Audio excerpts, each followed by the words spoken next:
الوفاء كنز الأصفياء وجوهر أخلاق الأتقياء، وهو ثبات العهد وصدق الوعد ودوام الود. يحمي المرء من لؤم الغدر وخسة الخيانة ومرارة الكذب، ويرقى به إلى مقام الصدق والحق والحفاظ على المودة رغم البعد وتذكر الجميل مهما طال الزمن، ليظل الأوفياء منارة في عالم قل فيه الصادقون. فما أعظم الأفعال التي تترجم الوفاء، وما أطيب القلوب التي تحمل هذه الصفة النبيلة التي تمثل درع الأمان في زمن كثر فيه المتقلبون والخائنون وأهل الغدر. فمن حميد الغرائز وكريم الشيم وفاضل الأخلاق وجميل الصفاء ومن خصال الشرفاء خلق الوفاء، فمن أقوى الدلائل وأوضح البراهين على طيب الأصل وشرف العنصر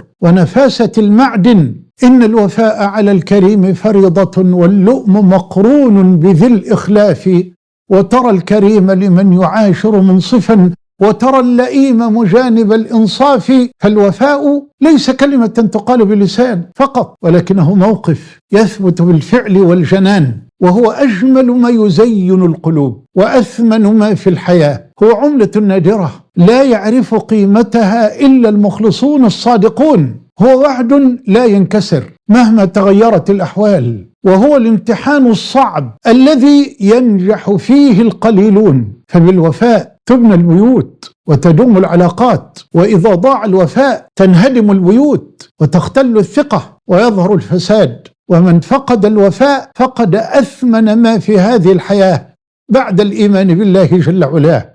ولذا أمر الله سبحانه به في كتابه الكريم، وأمر به وحث عليه من علم الدنيا الوفاء. قال سبحانه: وأوفوا بالعهد إن العهد كان مسؤولا. قال سبحانه: وأوفوا بعهد الله إذا عاهدتم. قال سبحانه: ومن أوفى بما عاهد عليه الله فسيؤتيه أجرا عظيما. وقال تعالى: يا أيها الذين آمنوا أوفوا بالعقود. فالوفاء أنواع، أعلاها مكانة وأقدسها ذماما العهد الأعظم بين العبد وبين ربه جل جلاله. فإن الله خلق الإنسان بقدرته ورباه بنعمته، وطلب منه أن يعرف هذه الحقيقة وأن يعترف بها وأن يفرده وحده سبحانه بالعبادة والطاعة. فقال جل وعلا: ألم أعهد إليكم يا بني آدم ألا تعبدوا الشيطان إنه لكم عدو مبين وأن اعبدوني هذا صراط مستقيم. فأعظم الوفاء بعهد الله، بأن يعبد ولا يجحد، وأن يوحد ولا يشرك به، وأن يشكر ولا يكفر، وأن يوقر دينه ويلتزم شرعه، وألا تنتهك حرماته، وأن يحل حلاله ويحرم حرامه. قال سبحانه: وأوفوا بعهد الله إذا عاهدتم ولا تنقضوا الأيمان بعد توكيدها وقد جعلتم الله عليكم كفيلا إن الله يعلم ما تفعلون. ثم الوفاء مع رسول الله صلى الله عليه وسلم بتحقيق الإيمان به وامتثال أمره واجتناب نهيه وطاعته فيما أمر، والانتهاء عما نهى عنه وزجر، واتباع سنته وتبليغ دعوته ورسالته. قال سبحانه: وما آتاكم الرسول فخذوه وما نهاكم عنه فانتهوا واتقوا الله إن الله شديد العقاب. وجزاء ذلك الوفاء أن يسعد أهله بشفاعته صلى الله عليه وسلم وبالورود على حوضه فيشربون منه بيده الشريفة شربة لا يظمؤون بعدها أبدا.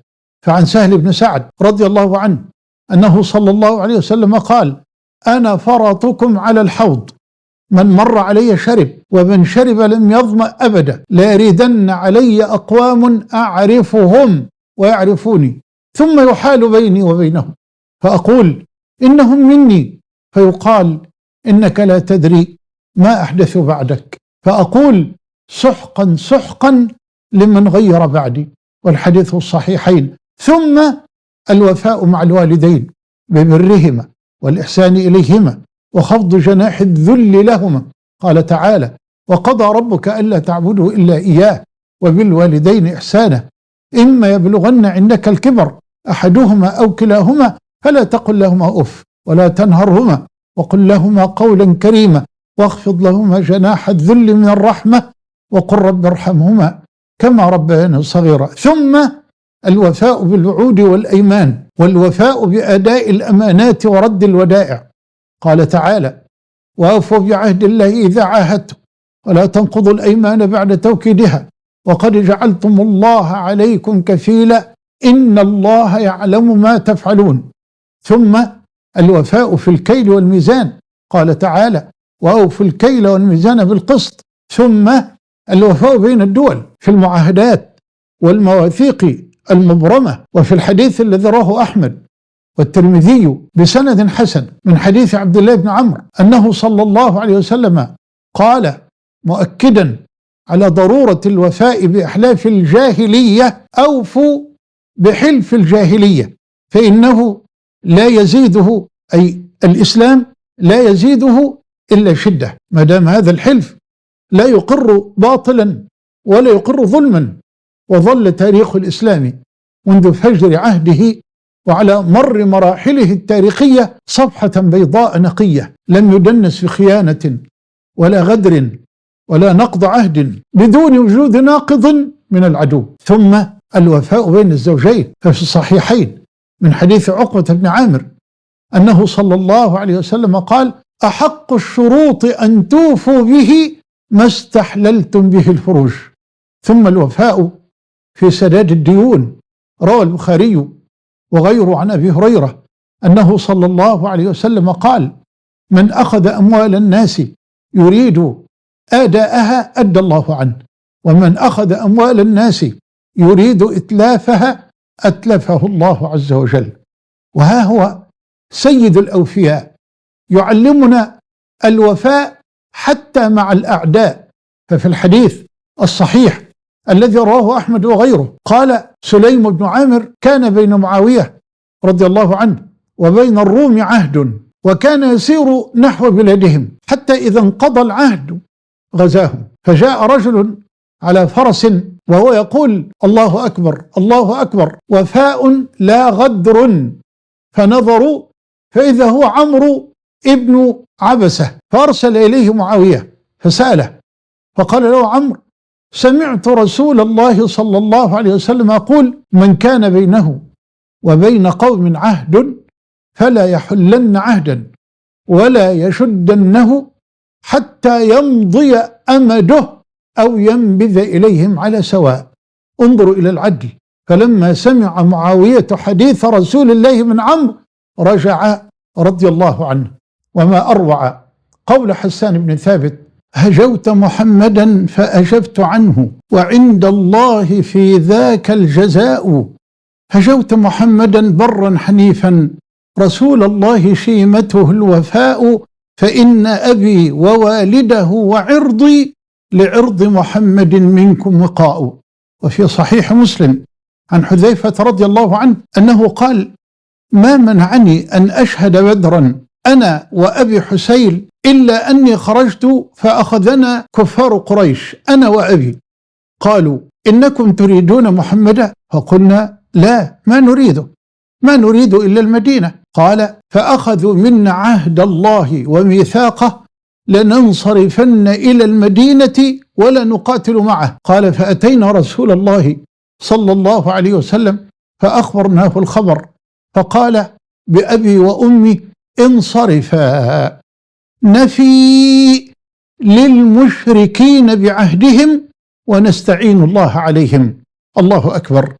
لله در شوقي إذ يقول: يا من له الأخلاق ما تهوى العلا، يا من له الأخلاق ما تهوى العلا منها وما يتعشق الكبراء، زانتك في الخلق العظيم شمائل يغرى بهن ويولع الكرماء، وإذا صحبت رأى الوفاء مجسما في بردك الأصحاب والخلطاء، وإذا أخذت العهد أو أعطيته فجميع عهدك ذمة ووفاء، فجميع عهدك ذمة ووفاء. بل وجعل النبي عليه الصلاة والسلام الغدر ونقض العهد من علامات المنافقين. ففي الصحيحين من حديث عبد الله بن عمرو رضي الله عنهما أن النبي صلى الله عليه وسلم قال: 4 من كن فيه كان منافقا خالصا، ومن كانت فيه خصلة منهن كانت فيه خصلة من النفاق حتى يدعها: إذا اؤتمن خان، وإذا حدث كذب، وإذا عاهد غدر، وإذا خاصم فجر. وفي رواية ابن عمر قال صلى الله عليه وسلم، والحديث في الصحيحين: إذا جمع الله الأولين والآخرين يوم القيامة يرفع لكل غادر لواء فيقال: هذه غدرة فلان ابن فلان. ولا حول ولا قوة إلا بالله.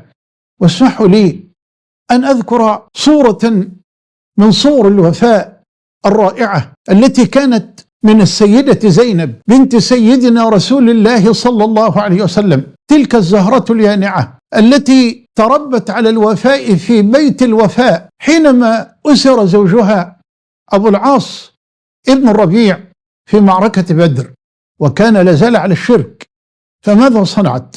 اسمع لأم المؤمنين عائشة رضي الله عنها، كما في الحديث الذي رواه الإمام أحمد وغيره بسند حسن، قالت: لما بعث أهل مكة في فداء أسراهم بعثت زينب بنت رسول الله صلى الله عليه وسلم في فداء أبي العاص بن الربيع بمال، وبعثت في هذا المال بقلادة لها كانت عند خديجة رضي الله عنها، أدخلتها بها على أبي العاص بن الربيع. قالت عائشة: فلما رآها رسول الله صلى الله عليه وسلم رق لها رقة شديدة.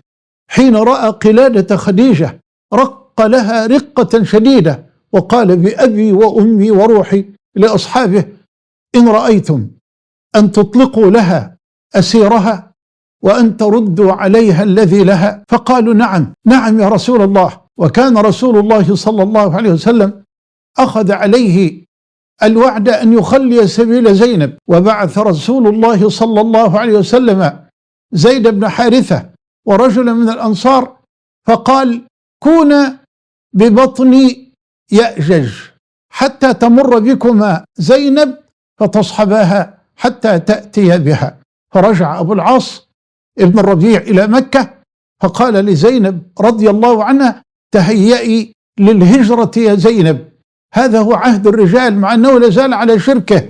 هذا عهد الرجال، عهد الأمناء، عهد الأوفياء، رغم تمسكه وحبه الشديد لزوجه رضي الله عنها. ولذا أثنى عليه النبي صلى الله عليه وسلم كما في الصحيحين وقال: وعدني فوفى لي وحدثني فصدقني. نسأل الله جل وعلا أن يرزقنا الوفاء، وأن يجعلنا من أهله، وألا يحرمنا فضله وأجره في الدنيا والآخرة. وصلى الله على نبينا محمد وعلى آله وأصحابه أجمعين.